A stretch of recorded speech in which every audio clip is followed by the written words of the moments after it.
All right, what's up, AP Econ students?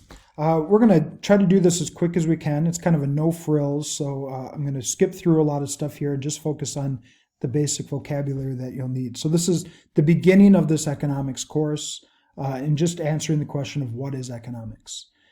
In short, economics is the study of scarcity, and scarcity is our unlimited wants but our limited resources. All right, we have so much time, energy, money to do all of the things that we want to do as individuals. And as humans, it becomes a behavioral science because as humans, there's so many things that we want to do. So we have to make choices. And that's what this is. The economics is really the study of choices that firms, individuals, and governments make on a day-to-day basis. All right? So in economics, we'll find the study of choices, individuals, firms, and governments. In some examples, so you might choose between, let's say you have $100, and you have to choose between buying a pair of jeans or buying a pair of shoes. Well, the jeans cost $100, the shoes cost $100. You only have $100. You have a scarce resource there, so you have to make a choice. Businesses, they might choose on how many people they want to hire. They have a certain amount of revenue. They can spend a higher cost to hire more people. If they hire 2 people as opposed to 1 person, that is going to be a higher cost for the company, so they might have to make a choice there. Governments, they might choose on how much they're going to spend on welfare. In one case, government wants to make sure that individuals have the means to live, but on the other hand, they don't want to de-incentivize somebody to work.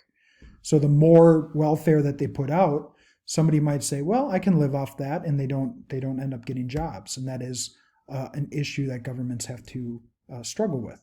So textbook definition is it's a social science concerned with the efficient use of scarce resources to achieve maximum satisfaction of economic wants. All right. And so how does a society deal with the issue of scarcity? Okay. So this quote from George Washington, we must consult our means rather than our wishes, right? So our means are what we have. Our wishes are all of the things that we want to have, but we can only live really within our means, so we have to make choices. Economics is broken up between 2 different courses, microeconomics, which focuses on small economic units such as individuals, firms, which are also just businesses, and markets. Okay, so we're focusing on, instead of looking at the economy as a whole, we might be looking at the market for corn, or a pizza business, which is a firm, right? Or just the individual choices you make. So supply and demand is a big focus in microeconomics.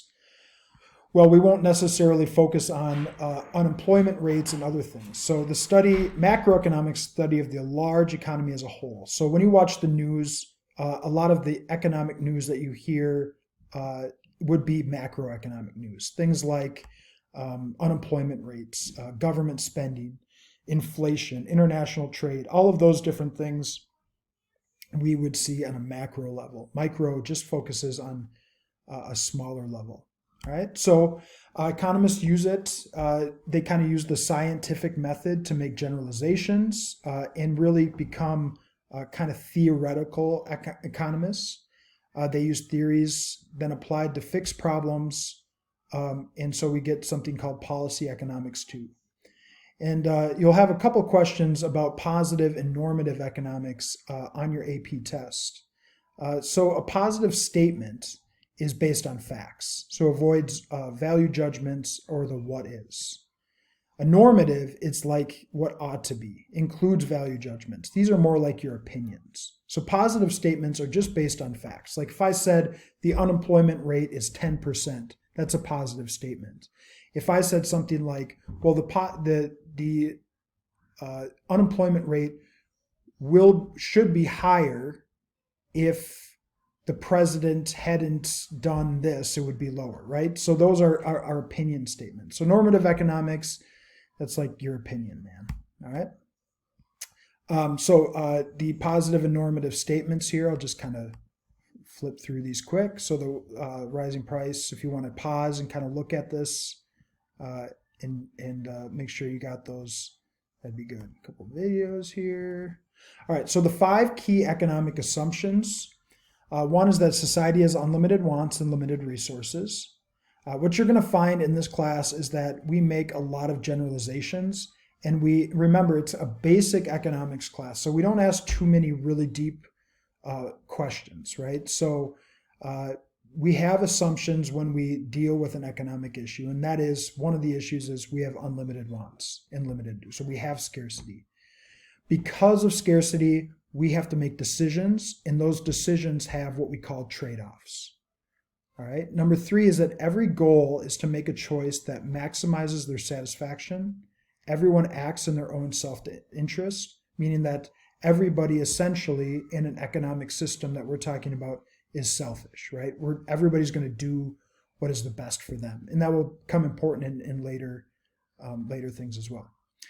So everyone makes a decision by comparing the marginal costs and the marginal benefits.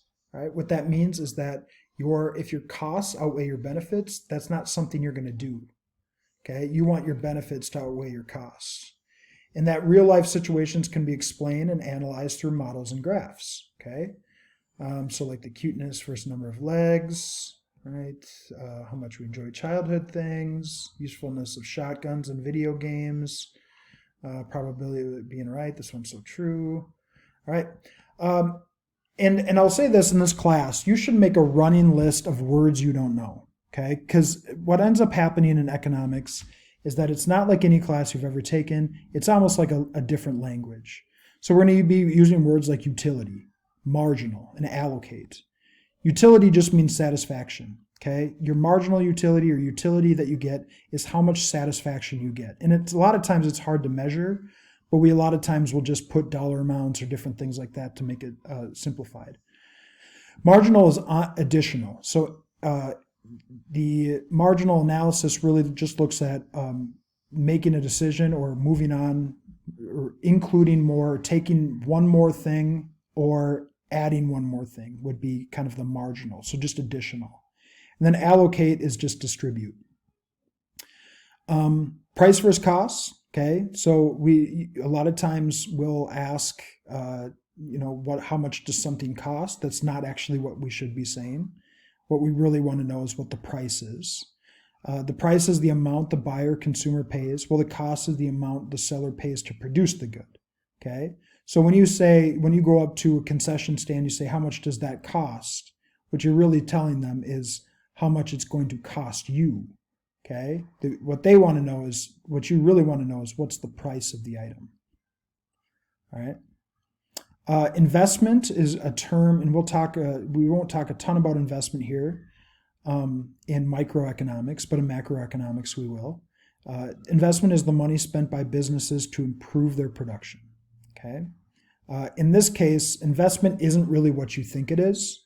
Investment is, let's say I want to increase the amount of capital or the machinery in my business. That's the investment that we're talking about. It's not like me buying stocks and trying to build my portfolio. We have 2 things, consumer goods and capital goods. We'll talk a lot about these in microeconomics. Your capital goods are the goods that a business would buy to help indirect consumption. So let's say if I make pizza, pizza is my consumer good. My oven that makes the pizza is a capital good. So it's the machinery that is created to create that consumer good. So capital goods create consumer goods. All right. We'll talk briefly about the 4 factors of production. They are land, labor, capital, and the last one is entrepreneurship. So land is just the natural resources. So in this case, if we're talking about pizza, it is all of the ingredients that would go into a piece of pizza, all of the cheese and the milk and the wheat and all those types of things. The labor are the pizza people that make that particular pizza, and the capital would be the machines, the physical capital. And we also have something called human capital too, which is kind of harder to explain, but basically if you think about humans as being experts on a particular subject, that is human capital. The last factor of production is entrepreneurship. So we can't have a pizza business without somebody saying, hey, I'm going to start a pizza business. Okay, they're the ones who have to take the land, the labor, and capital, put it together in order to find and create and construct a good or service. So entrepreneurs take initiative, they innovate, they are risk takers, the risk bearers for the company. And what they're really looking for is how to gain profit. And in microeconomics, we'll focus a lot on profit, which is revenue minus your costs is your profit. The productive, sorry, this is going to be hard to get through. Okay. Productivity is basically a measure of efficiency and shows the number of outputs per unit of input. Okay, so the less output that I put into a unit of input, the more productive that I am. Some videos to watch. Okay, and that's it for that one.